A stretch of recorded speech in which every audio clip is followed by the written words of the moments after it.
Welcome to the Horse Speak Book Club. I'm Laura Wilsey, your host. We are embarking on a journey through the Horse Speak Trilogy. The Horse Speak team is dedicated to giving horses a voice and being their well-deserved advocates. We provide evidence-based knowledge of equine body language that is intrinsic, observable, and repeatable. This is a judgment-free zone.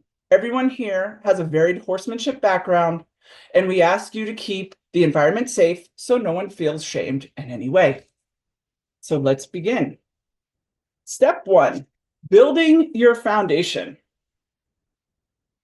Where do we begin when learning a new language? Let's start with 0 and go from there. Finding your inner 0. Horses' survival depends on their ability to observe what is happening around them and see each other's subtle messages.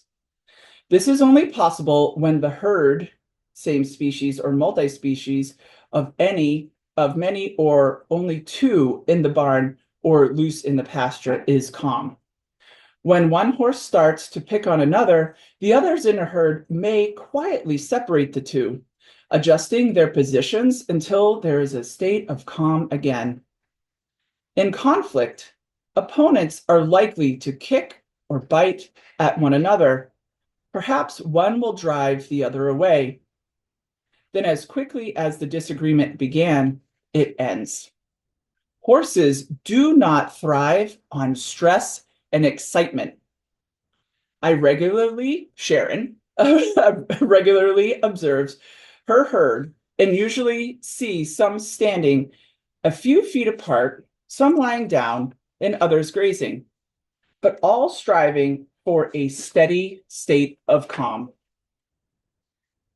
Many of us may try to be calm around horses as a general rule, but for the process of learning horse speak, it is essential. Being quiet inside allowed Sharon to be more present in the moment, which is how she was able to observe the subtleties of equine body language to begin. Establishing ways to be present with your horse is how you will learn their language as well.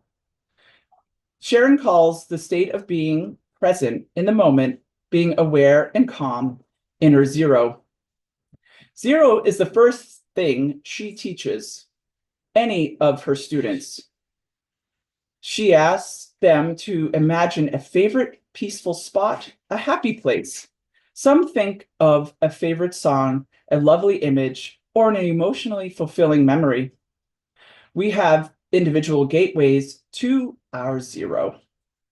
Practice the feeling that comes over you when you think of the trigger image, sound, or memory and return to it repeatedly. This is 0 on the inside. Sometimes she has her students stand in the vicinity of their horses, balance their weight on both feet, and breathe into their bellies. Then we all notice if and how the horses respond. It took Sharon several years to realize how important her own state of 0 was for successful conversation. She developed another tool to help her stay calm and present no matter what the horse is doing. She says she can stay in her inner 0 by thinking or saying out loud the words, "How curious." When you say, "How curious," it neutralizes emotions, no matter what the horse is doing. Or you may want to try the word "interesting," which is also a non-judgmental expression. No matter if things are going well or badly with your horse, find your own trigger words or phrases that will help you stay calm and present. Managing outer 0 and adjusting volume. The best way to clearly communicate with horses is with planned, deliberate gestures. When your inner intensity level is calm or 0, it does not mean being too quiet or tentative. Horses prefer us to move with purpose, be aware of the environment, and be confident leaders. Quiet, confident assertiveness equates to calm for horses. It tells them all is well. In addition, being calm promotes mutual trust because horses aspire to stay in this state. Most of the time, horses whisper with their body language. A peaceful head nod, tiny twitch of the tail, the intention to pick up a foot with a shift of balance. These say all they need to another horse. Occasionally, a horse shouts or yells at another with extreme gestures or movement, but usually horses say what they need to at the lowest volume necessary. If they turn it up, the volume, they are experts at turning it back down, calibrating movements in their language precisely. Horses do not want to waste energy by bickering with another all day or holding on to a grudge.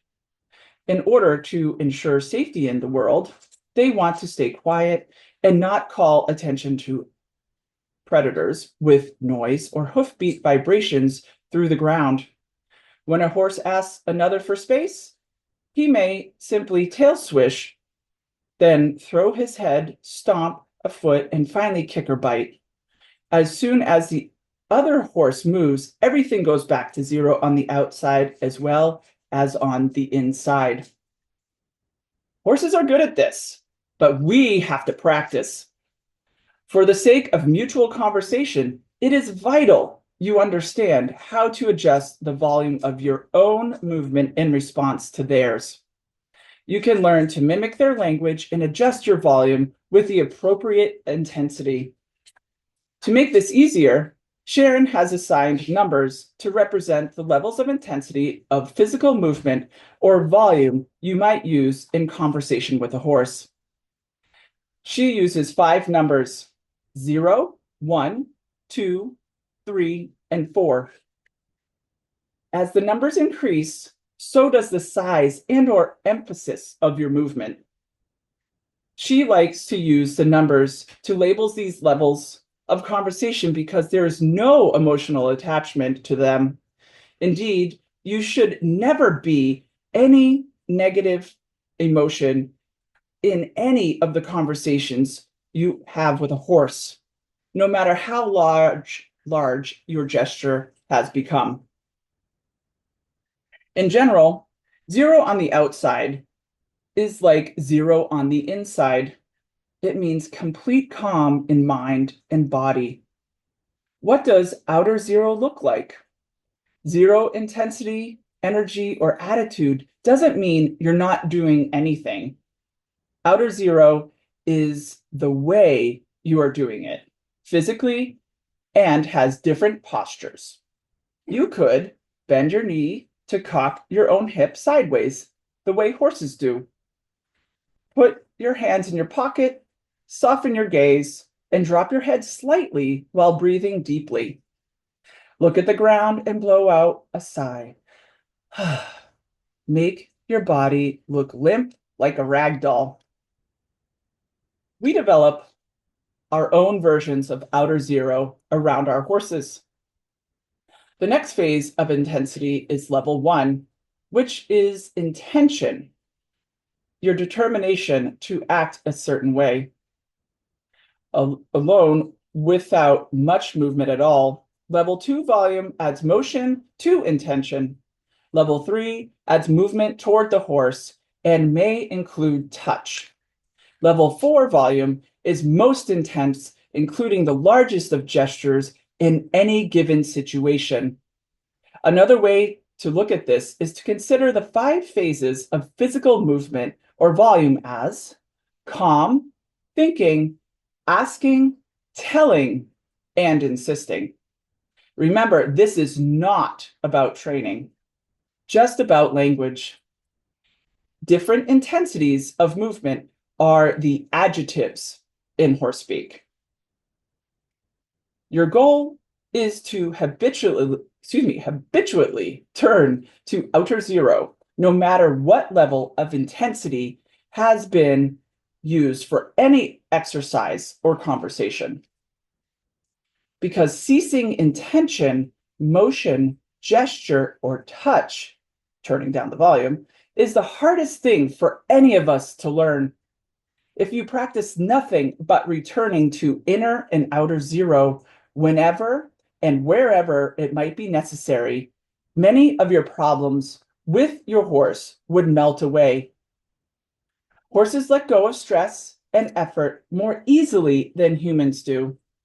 We tend to relive an emotional charge long after the incident is over. Zero can help change this. Hi, everybody. Observation. Horses communicate by using their entire body. Humans call this body language. As already mentioned, we see this kinesthetic language both in the smallest twitches as well as in the ground movements, postures, and positions. Some of the body language I'll discuss in the pages ahead includes an amazing variety of breaths, facial expressions, tail swishes, and angles at which a horse holds itself. Everything horses do, even when standing still, means something to the other horses. Becoming aware of horse speak is pretty simple. You just need to pay attention whenever you are with your horse. Since horse language is predominantly visual, horses watch each other closely, even when it doesn't seem like they're doing much of anything. Horses are always watching you closely, as well when you are with them. So plan to become like horses when you watch them. Simple observation makes your horse more interested in you because you are showing him you are interested in him. Consistent observation is the second step you'll take after learning to find and manage inner and outer zero to transforming your relationship with your horse. Horses communicate with us all the time in ways so subtle we don't notice much of it. For example, you may throw hay out at feeding time, then head back to the house to get ready for work. How many of you glance back and notice that one ear of every horse is still on you, even though they're eating and you are walking away? What is so important about a tiny thing like this? It is the kind of thing horses do with each other. All movements in a herd are noticed. Over time, and with practice, you'll learn to notice every little thing too. Just mucking out stalls? Observe your horse as closely as you can as you work around him. Turning your horse out with buddies? Watch to see when and how the horses interact with each other. Gazing out the window at the herd in the pasture? Notice what they are doing, how they are moving. As you learn more about their language, you'll realize a lot is going on, even if you never thought so before. Observing your horse is an approach message. He will know you are watching him, trying to see and understand him. And as a result, he will become more engaged and trust will grow without you even realizing it. One day, your head-shy horse will bring his muzzle closer to you for a breath exchange, or he will do a huge head bob as you come towards the gate. Your attentive observation is reaching out to him in a new way, and it is one he understands. You are now listening to his body language. When we are not paying attention with regular observation, a horse has to resort to the equine equivalent of shouting at us, which means he communicates his happiness, fear, confusion, pain, and ideas in grand gestures. Some of these big movements may even be called vices because we don't know why he is doing them. For example, he fidgets in the cross ties, steps on your foot, or rushes out the stall door. We might label him as stubborn, stupid, but we are the ones being callous. We just haven't noticed the more subtle ways he has been trying to tell us about his concerns. Some horses shut down and do not even attempt to show us what they think or feel. They have learned there is no point in making the effort. Why try to communicate with a species that doesn't take an interest in learning, seeing, or acknowledging their perceptions? Half the conversation is listening, and the other half is talking. If you aspire to see your horse's language, you must remember to listen, even when the horse is saying things you don't want to hear. When your horse gets emotional and you do not know what to do, keep yourself safe, then go to your inner zero. At least this will afford you the right state of mind to observe your horse and perhaps come up with a helpful strategy. You will see your horse with a whole new level of awareness once you know the words he uses. Thank you. Wendy? Okay, can you hear me? Yes, ma'am. Okay, mapping the language. Sharon's really grateful that horses' language is visual, and that makes it easier to map. She thinks of each individual gesture or posture as one word. Horses can combine these words to express complex ideas, what we would think of as sentences. For example, when your horse twitches his lips at you approach, he is saying, "I'm having a good day." When you wriggle your lips back, you say to him, "I'm having a good day too." In horse speak, we use another phrase called sentry breath to describe your horse snorting or blowing at an object. And when you blow in the same direction as if you were blowing out candles on a birthday cake, looking at the ground and pretending to chew gum, you are telling the horse you've seen the boogeyman, blown him away, and all is well. Do you want me to keep going? Yes, please. Signs of emotion. Dogs, cats, and people display emotion in a direct way. Cats and dogs come up to you when you come home from work, follow you around, and wrap themselves around you. Horses, however, being prey animals, display emotion indirectly. They express affection, for example, by giving you space and by paying attention to you. They express love by treating you as they treat their horse friends, by being calm, bonding, letting you into their space, and sometimes initiating touch in the way they do with other horses. We enjoy the way in which we feel around horses. We can feel enveloped in the state of peace and calm, which is the horse's inner zero. We ride to merge with this body that is so much larger than ours. We want to feel that our heart is at one with his enormous heart. Sharon believes we all still have this need. It is deeper than a learning technique, deeper than an award-winning performance, deeper even than having fun. It is the need to communicate love and affection to your horse and to know without a doubt your horse offers love and affection back to you. Mother Nature endowed horses with a sense of humor, curiosity, and a huge play drive, as if to compensate them for having to worry all the time about being eaten. These are all expressions most horse owners can recognize. For example, when a horse wiggles his ears, he is demonstrating his sense of humor. Playfulness and affection are expressed sometimes via sideways ears or big huffing breaths. Then there are common defensive messages. For instance, your horse might say no with a tail swish and a hind foot stomp. A horse holds his head up high when he perceives a threat. It is less likely that the lion or wolf will grab his muzzle when it is held high. A high head can also indicate the horse is confused, but when truly scared, he lifts his head and pulls his ears backward out of what he perceives to be harm's way. You may have seen a horse running at full speed with grass or hay hanging out of his mouth. The horse has a soft palate that closes over his esophagus, thus allowing him to breathe through his nose but not swallow. Due to the length and position of the horse's soft palate, he is one of the few animals that can only breathe through his nose. I always notice how the horse's eyes seem to bulge when he is startled, as if enabling him to see better into the distance. Adrenaline makes it possible for a horse to run for a short distance at high speed.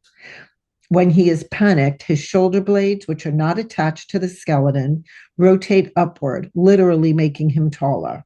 This releases the back of the rib cage so he can take bigger breaths. You might also know a horse that pushes into you with his forehand. Pushing you means he is claiming your space. He considers himself above you in herd hierarchy. A pretty extreme version of this defensive message one horse can do with another is a sideways body slam. It is almost like a martial arts move. These are just a few examples of the kinds of horse speak you'll become familiar with in the pages ahead. You, PJ? And can you also, after you read the section on mirroring, do the mirroring in practice too? Sure. Would you like me to go through the art of conversation and Yes, stop please. there? Okay. Mirroring. As you will find, horses have a highly ritualized and predictable language. It is expressed through specific body language. When you understand how and what they are communicating, you can mimic their body language back to them. It's called mirroring and makes conversation possible. As children, many of us pretended to be horses. Remember how you trotted, galloped around on your two legs, tossing your mane, jumping over things? Obviously, horses are quadrupeds and have a horizontal orientation, while we are bipeds and are more vertically inclined. But we both still have heads, faces, necks, torsos, and legs. There's a difference in the way we express movement or gesture, but nonetheless, our imitation of horses' language is always rooted in the way they visually communicate with each other. Mirroring a horse is a great opportunity to be a student of nature. Simply look where he looks and stop when he stops, as if you're playing Simon Says. As silly as it might feel, do some freestyle mirroring with your horse. Without any goal in mind, try to translate his body language into some movement of your own. This may be challenging because we've been taught we always have to be in charge around horses. In fact, perhaps the only conversation you've ever had with a horse is, "I'm the human and you're going to do only what I tell you." Freestyle mirroring may free you of some ingrained conditioning and bring you an authentic movement within yourself. Observation and mirroring give you the space to read a horse's individual personality. It's a great relief to let go of our human ways and simply be with a horse in his sense of time and his sense of relationships, emotions, and thought processes. Letting go of our human agenda and ego, even for brief periods as we practice conversation, fosters deeper connections with our fellow creatures. I'm going to read the sidebar on page 18, Mirroring in Practice. One winter evening, Sharon was at the gate, ready to bring the horses in for the night. Instead of coming to her, they trotted way up into the field and looked at something in the woods. So she looked, mirroring what they were doing, but not seeing much. Then her eye caught some movement, low along the ground. It was a large gray owl. We all watched it until it drew up and landed in a tree. She could have been annoyed by their antics while she was standing at the gate. It was cold and time to bring them in. But instead, she chose to do what they were doing and slipstreamed into their world for a moment. Another day, this time in summer, she went out to weed the garden in a ball cap instead of her usual straw hat.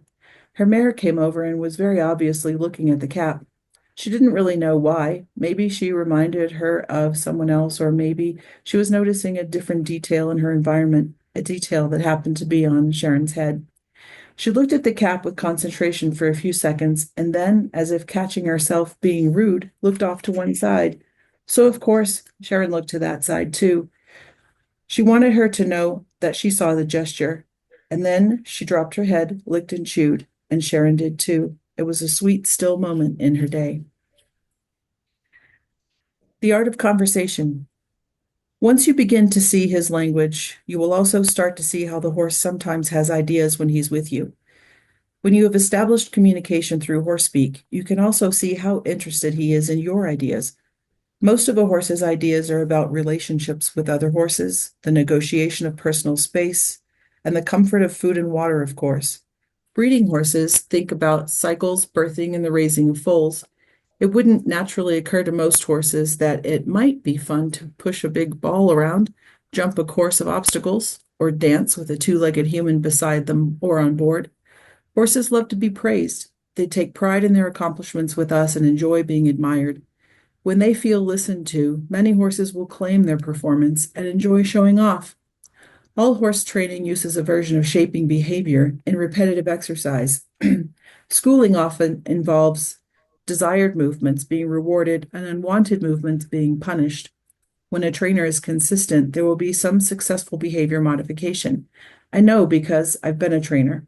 Horses are generally trained to perform without thinking. They don't understand why they're being forced to complete the same patterns over and over. They're not invested, present, or even thinking about what is happening. They're not having ideas. Now, the moment I see a horse is thinking about what I'm asking, I stop asking. This release rewards him for thinking. This makes it easy for him to be successful and impossible for him to get it wrong. This also relaxes the horse and builds confidence. The idea of horse speak is to assist both you and your horse in moving past limiting beliefs or old experiences and move into a new understanding of each other, where you both have ideas worth exploring. Thank you. And I'll read praise in practice. Once Sharon was riding a highly trained warm blood. He had been pushing into performing his dressage movements, and at different times he would brace and seem to wait for her to discipline him. Sharon wanted instead to suggest ideas for movement and see if he wanted to do things because they would be fun for the both of them.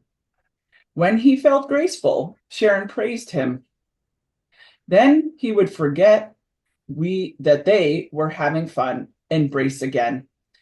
Sharon told him out loud, "You can brace all you want," and she said she will not hit him, but didn't feel it better when we were flowing together. Sorry. Eventually, he began to offer more and more beautiful movement as he blossomed with Sharon's positive attitude.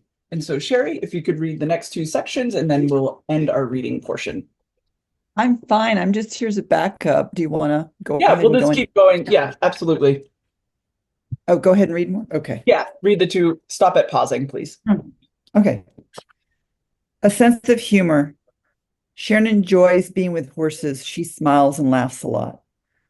Horses seem to appreciate her good mood. If you have a sense of humor, learning horse speak will be funny at times. Horses' body gestures speak volumes to other horses, but our body language is gibberish and random for the most part. So when you start to use gestures to mimic theirs, you have to chuckle a lot. Laughing at yourself helps keep you from getting frustrated because horses may not catch on to what you are doing right away. Having a sense of humor as you learn will help you stay relaxed and open. It will also help you from becoming too goal-oriented. You do not need to be super coordinated to have a conversation with a horse.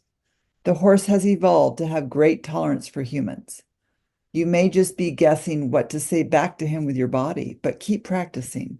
Horses always seem amused when we are trying to learn their language, no matter how clumsy we are at first.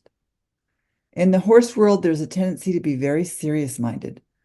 Why are we so dour with horses? Even if love of and joy with horses is something we do quietly and experience inside, can't we at least let our horses know we enjoy them? Conversation with a sense of humor is a way to not only make friends with the horse, but it can be rewarding as the horse offers affection and warmth to a depth she almost guarantees that you've never felt before. Let yourself be less tense, less driven, as you notice the little things your horse does. Release your agenda and talk out loud with your horse. Let yourself smile, laugh, and be loved. Using your inner and outer zero, how curious attitude, and with a sense of humor, it will go a long way toward bridging the gap between your two worlds. Did you say to do the next one? Okay. Ask good questions. You initiate conversation with the horse by posing a question. No two horses will answer you in the same way. They have distinct personalities and respond to you based on their needs or preferences. It is up to you to observe and interpret their answers in response to what they communicate. Your next movement or gesture should be an appropriate reply. You then watch for their next move and so on until the conversation is complete. Once you know horse speak, you will see how your horse is asking you questions all the time and watching and waiting for your answer. Your own horses are accustomed to your routine actions, so at first it may take several repetitions of your questions before they're even curious about what you are doing. It will seem as if they are waiting to see if you will keep up your efforts.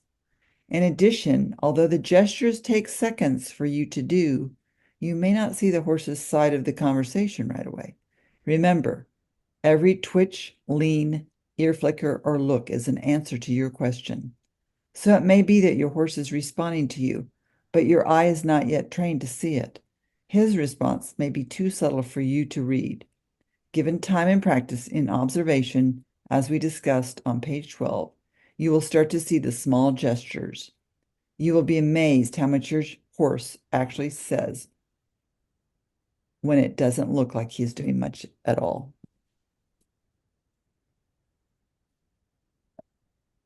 Sometimes we get an answer we don't want to see.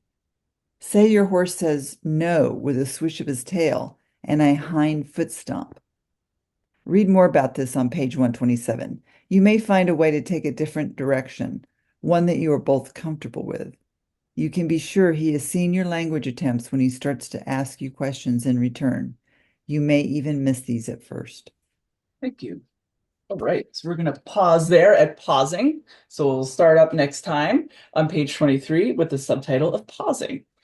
And so for anyone who would like to have a comment, I will put you live on the audio. So just in the chat, if you could please say, I would like to say something, or you are welcome to just put something in the chat.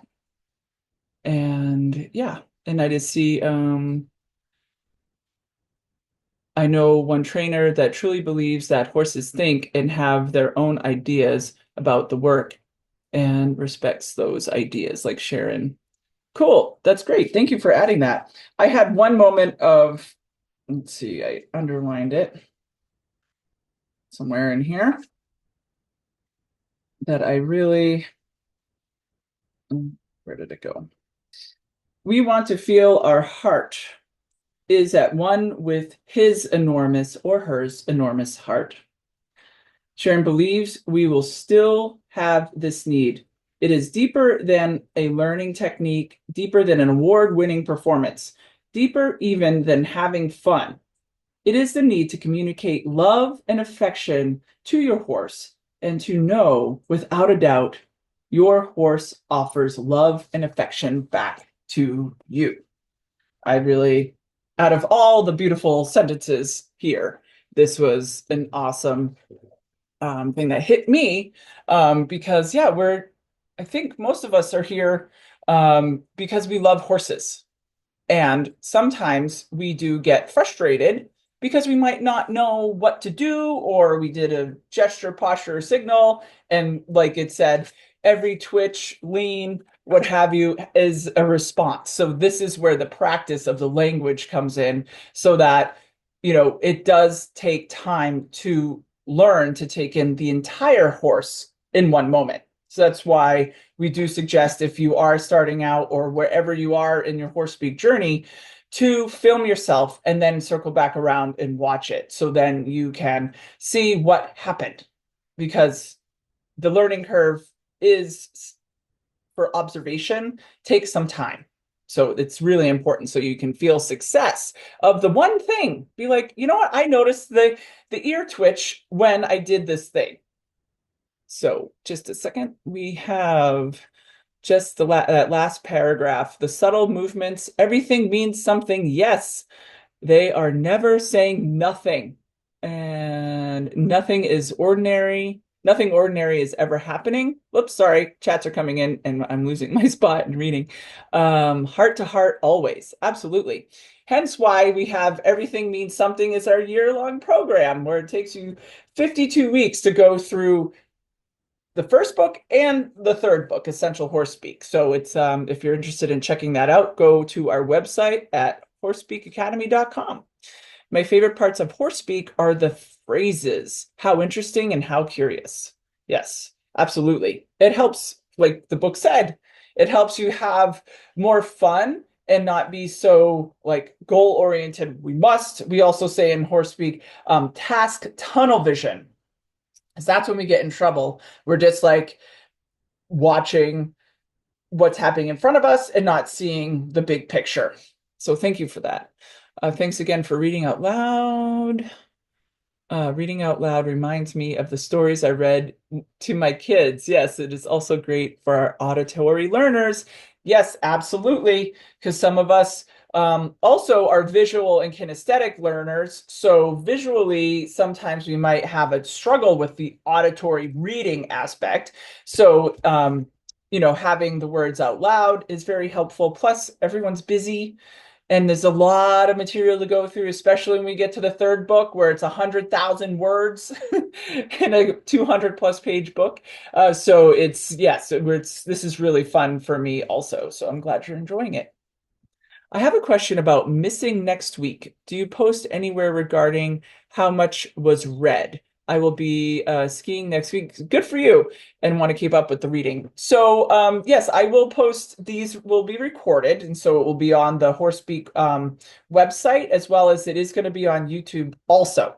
So I'm going to mark what is going to be read in the description. So then, yes, you can most certainly find your place, because we're reading for about 30 minutes, and then we get as far as we get. So it's not a set block of information that we're reading. This is really helpful. You're welcome. I love that there are no wrong answers. Yes, right? That is helpful, because it's just like when we're having a conversation with a person, we might be having a topic about food, for example, and you're talking about how to sear a steak. And the other person might be like, well, I have this method of searing a steak, and you might get the same exact result, So the horses are open because they are an individual with their own life experiences. And is it a misunderstanding of what you asked or how you asked it or what have you? Like, it's an evolution. And that's the thing of like learning this language. It's not black and white. I wish it was, but it's not. There's so much gray because it's about the person and how your X and O are, and maybe what's going on internally for you. Is your inner zero not 100%? Which we don't think you have to be perfect, please, with your inner zero. And even you show up with your horse, you're like, you know what? I had a bad day today. And I might not be the best version of myself today. So can we work together and still have some fun getting things done? So yeah, it's a conversation, and sometimes you might not get the answer you expected, right? So that's where it's just being open. How curious, how interesting attitude helps us to not stay in a box. Let's see. For myself, I sometimes feel stuck on my own agenda. Yes. Do you have any suggestions for being able to let go? Well, just as I was just saying about doing one thing and then taking a pause and seeing the response. And the thing that a lot of us get into is that we do a lot of talking to the horse and then not pausing, which we're going to read about next week in the section on pausing, and not allowing a response to happen.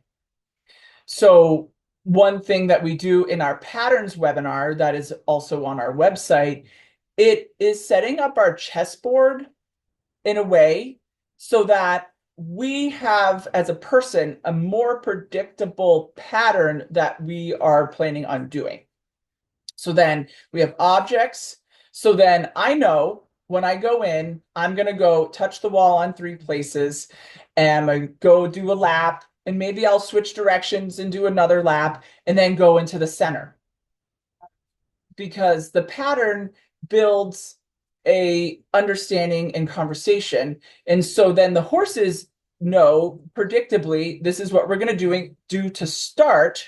Then each time you go in there, it circles back around to what you did previously. So therefore, you're not having to think, what am I going to do today? At least, I'm going to go in, do my start pattern, and then be like, okay, today I am going to practice therapy backup at every other cone or something like that. So you have like an agenda, but it's not like you're waiting for the response. Because the first time, and keep this in mind, say you set up your chessboard, the first time you do it, it's going to be messy. And that's the thing. That's why doing the pattern at least 3 times, on the third time, you're going to feel so much more comfortable and the horse is going to feel so much more comfortable. So if we keep doing we do something different every time we show up with the horse, then we're not setting ourselves up for success, because then we're learning something new every time we're starting. So by creating more predictability in the smallest thing of like, I'm going to do my laps first, period, then the conversations can go deeper. And just like Danuta had said earlier, there's no ordinary moments. So when we go in, oh, how interesting. Today you're feeling your behavior here in this one spot. You've been totally fine every other time. Why today is this spot weird for you?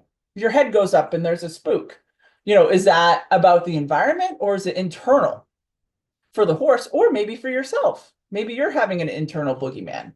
So being open to pausing really is one of the things that helps us with task tunnel vision.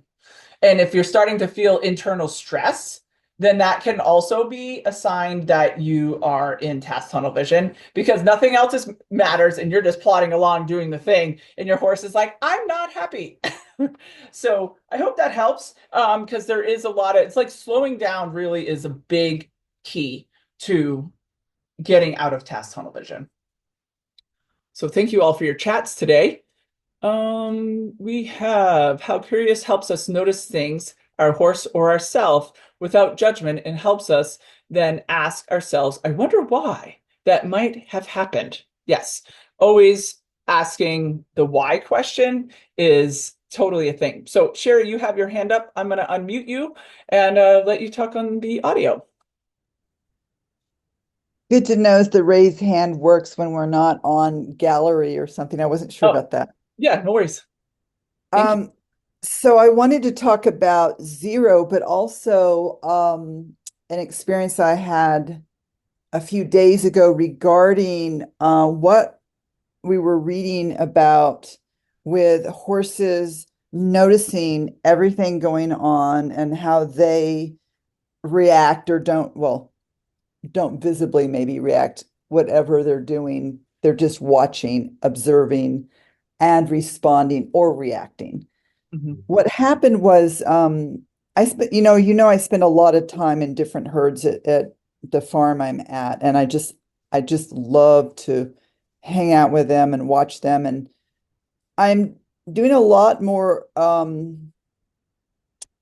with watching how dynamics might change when I actually go into the pasture, which I didn't do quite as much of in the past. Okay.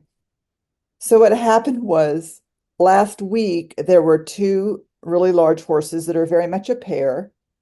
And they were, as usual, they were kind of separated from the rest of the herd. So there's 6 horses on a hay feeder, 2 horses.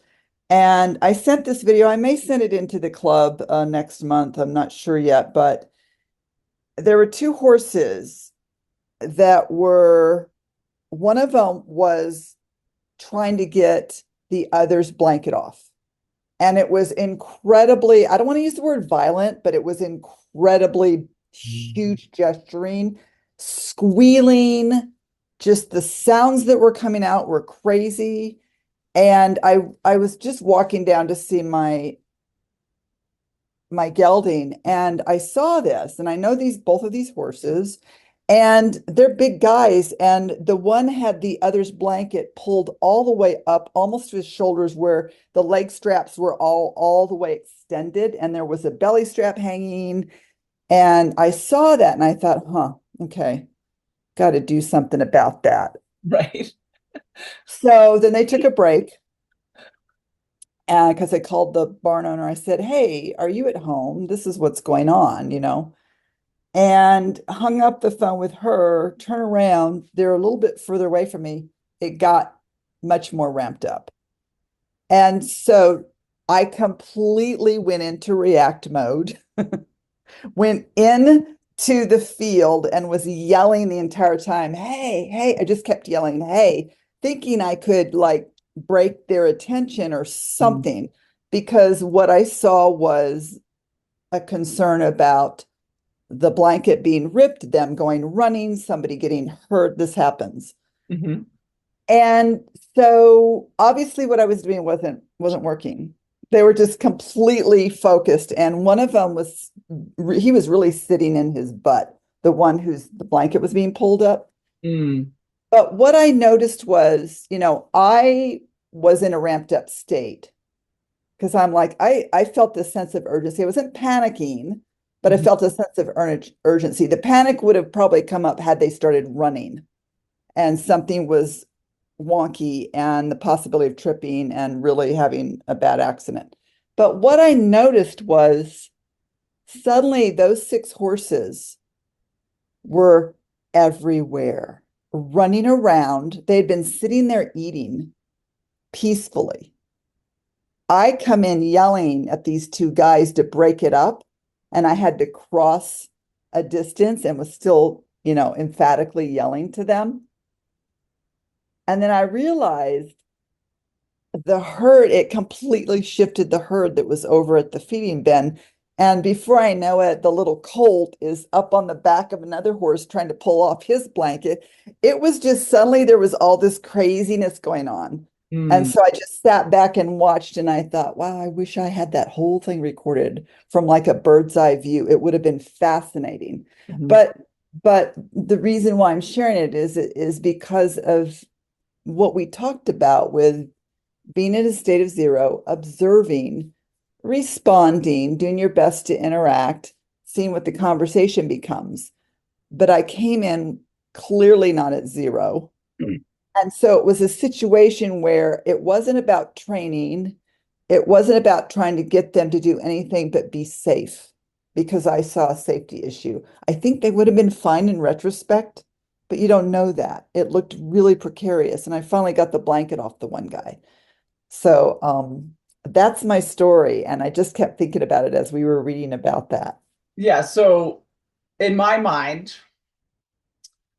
do you have reflection about what you could have done differently? Because from what you were saying is basically you bought fire to a fire. Yes. Yes. So then, which Well, riled up the rest of the horses. Because yes, other exactly. horses were chill. They're like, that's those two. They're being, whatever. Exactly. Yeah. And They're so like, then you okay, come they're in and doing you're their like, thing. hey, you're all freaking out. And then all the horses are like, what's going on? Right? Exactly. I went completely into this laser beam of I got to break this up, Right. and let me just say, there have been at my farm, there have been some broken legs and horses being put down in the last couple of years. Yeah. Some crazy stuff having to do with hay feeders, having to do with holes. So that's where I went with it. Like, It was a trauma response. it was a, Yeah. you know, yeah. So absolutely that's what happened. What I would have done differently would have been to just quietly enter and walk up to them, knowing all of that other side of it and just being quiet with them. Mhm. And then seeing how I could basically talk to Roscoe, who was the horse that was, and just start to talk to them. Because they come up to me anyways all the time to talk to Yeah. me, you know. Um, so I certainly would have done that. I went into that, The reaction versus the response. reaction. Yeah. This is like you said, it's a fire. Yeah. Well, and one of the things back in the day, I used to bartend, so I was able to talk to so many different people, and that is the beautiful thing about working behind a bar is just you never know what life experiences people have. And I'll take this to my grave. This gentleman who I luckily got to spend a lot of time with, he was a volunteer firefighter. And this is a life lesson. He said, you never run to a fire because then you're in sympathetic and you're in task tunnel vision and you're not thinking. So then if you need to go into a burning house, you need to be assessing the situation. If your adrenaline is up, you're not thinking. So therefore, showing up to an emergency, like EMTs who are going, emergency response folks, they're showing up with, I've got you. The emergency room doctor, I've got you. So when we get into a reactive state, then we are in a frantic energy. And then the horses, and that was what you experienced, is the rest of the herd started panicking. Because you, Sherry, who has shown up so many times, being the calm person, listening to them and all that. And then all of a sudden you're freaking out. They're like, what? Our leader is freaking out. There must be a problem. That must be on fire. Yeah, that actually crossed my mind while we were reading this morning. And, I wouldn't say I wasn't in full-on fight. I wasn't I don't feel like I was necessarily in trauma. It was my analytical brain going, these are the things that can happen. I need to just get in there. But I definitely it was definitely adrenalized. Mm-hmm. And I felt like I was thinking clearly because when I finally got near them, I completely quieted down, like, okay. As I got close to them, I felt safer, which was interesting. I felt less safe. And that's the illusion that I had some sort of control over it with my voice. Right. If I yelled out to them, they would go, oh, and kind of snap out of it. Right. Yeah. But I was definitely not at zero, and I was trying to come in and just take charge of it. Right. Because I saw some sort of issue that could happen. Right. And then the others were like, oh my gosh, Yeah. So in hindsight, I can see Sharon has had experiences where from a distance, you're kind of doing air greeting and then follow me down with our hand gesture, circle down. We could go to sit, wither, feel better, legs down, go away facing, be like, hey, go away face, try to do some of our gestures, postures, and signals to specific buttons. So therefore we are communicating and having our hand, which is hand up high above the follow me buttons and then down. And so if we are, you can check out on the Cracking the Horse Speak code. For those who may not have seen our TV show that we had produced, we have there's 3 horses in Maine where Sharon is orchestrating a beautiful experience with horses who are triggered and how she's directing them and rising just her hand gestures up, but not any vocals or anything. She claps her hand one time, but it was but because she was zero on the inside and her outer zero, her hand gestures were in slow motion versus something would be sharp, more staccato movements. So it's an interesting thing to check out to see how she's able to navigate. So Sherry, thank you so much for sharing your story and being vulnerable in front of the group. All right, and Wendy, I see your hand is up. I was just having a personal reflection with the reading and stuff. So this part that you had read that moved you when I was reading, that's what I read. And as I'm reading it, it was moving me too, because that's absolutely all I want. And I think that's all everyone wants, even when you're showing and competing, because it's another way that you identify as closeness. But my personal observation that reading and listening to everybody that really just gelled for me. There's so much as much as this is I want to talk to my horse, I want to speak in their language. There's so much more. I get closer to my horse, the more personal reflection I do about myself, and the more changes I make in myself. And there's so much more room for me to maybe be horse speaking somebody who has a mental disorder, but he's so much more present and willing when I've changed something about myself. And I've, over the years, have just become cognizant, even in conversation, instead of saying I spoke to Laura today, I say I spoke with Laura. right? Like Okay. like in my energetic, like that feels connecting and feels better. But yet I realize I have that awareness in my life. I spoke with this person, but when I go to my horse, I am speaking to him. And therefore, and even in my job as an animal communicator, I just got interviewed by someone, whatever, blah, blah. But my whole point to them was it is about listening. Yeah. Right? Yes, there's Especially with communication. with Yes. I animal mean, communicating, you yes, it project is so more easily. about listening. And Yeah. yes, there's back and forth and there's ideas, but it is 1000% more important to listen. Mhm. And that is right what I practice, but not with my horse, not when I show up.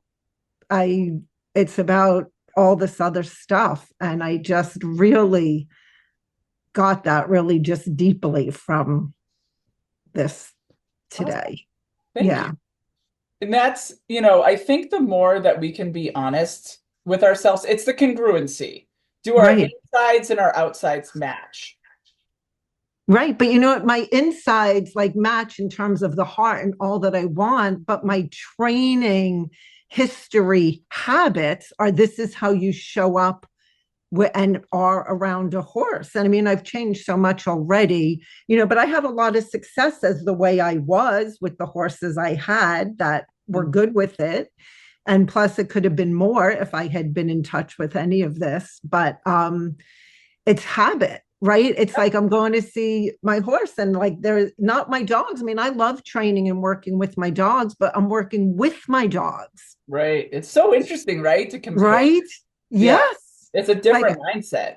it's a totally different mindset. Like my dogs and I all look forward after breakfast. We always have as much time as we can carve out for our training games. And like if I'm busy, they're following me around, whereas I am going to work my horse now, right? Like, Like yes. military. Yeah.